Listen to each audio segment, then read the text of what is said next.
Welcome to SVN news. నా పేరు వనజ. కార్యదర్శి డాక్టర్ కెఎస్ జవహర్ రెడ్డి గారు నిన్న నేను ఏదైతే అసైన్డ్ ల్యాండ్స్ డీపట్టా ల్యాండ్స్ ఏవైతే ఉన్నాయో ఆయన నేతృత్వంలో వాళ్ళ కుమారుడు సంబంధించినటువంటి ముఠా ఏదైతే ఉందో ఆ యొక్క చీఫ్ సెక్రటరీ జవహర్ రెడ్డి గారు కుమారు నేతృత్వంలో 800 ఎకరాలు పేదల అసైన్ ల్యాండ్స్ని అగ్రిమెంట్లు చేసుకొని జీవో 596 వచ్చిన తర్వాత ఆగమేఘాల మీద ఫ్రీ హోల్ సర్టిఫికేట్స్ జారీ చేసి రిజిస్ట్రేషన్ చేశారనేటువంటిది భోగాపురం, ఆనందపురం, విజయనగరం, విశాఖ, ఉత్తరాంధ్ర జిల్లాలో చేశారని చెప్పి ఏదైతే నేను ఆరోపించానో దానికి బదులుగా పెద్దలు డాక్టర్ కెఎస్ జవహర్ రెడ్డి గారు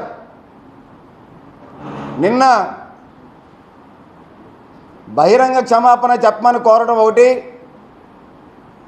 లేదంటే క్రిమినల్ డిఫార్మేషన్ సూటు, లేదంటే ఏదో సివిల్ కేసులు ఏదో మేము చర్యలు తీసుకుంటాం చట్టపరంగా అని చెప్పారు.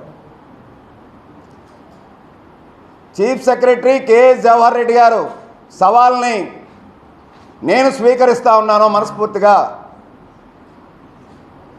నేను చేసినటువంటి ఆరోపణలు కనుక నిరూపించకపోతే మీరు వేసేటువంటి ఏ శిక్షకైనా, మీరు తీసుకునేటువంటి ఏ చర్యలకైనా నేను సంసిద్ధంగా ఉన్నాను. చీఫ్ సెక్రటరీ గారిని ఇదే నెలలో 2 పర్యాయాలు వచ్చారని చెప్పా.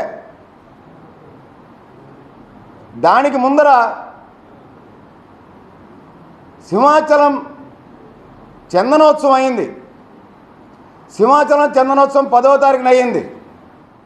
ఆ ముందర రోజునాడు చీఫ్ సెక్రటరీ గారు జవహర్ రెడ్డి గారు అప్పన్న స్వామి దర్శనం చేసుకోవడానికి ఎందుకు రహస్యంగా వచ్చారు? అఫీషియల్ షెడ్యూల్లో జవహర్ రెడ్డి గారు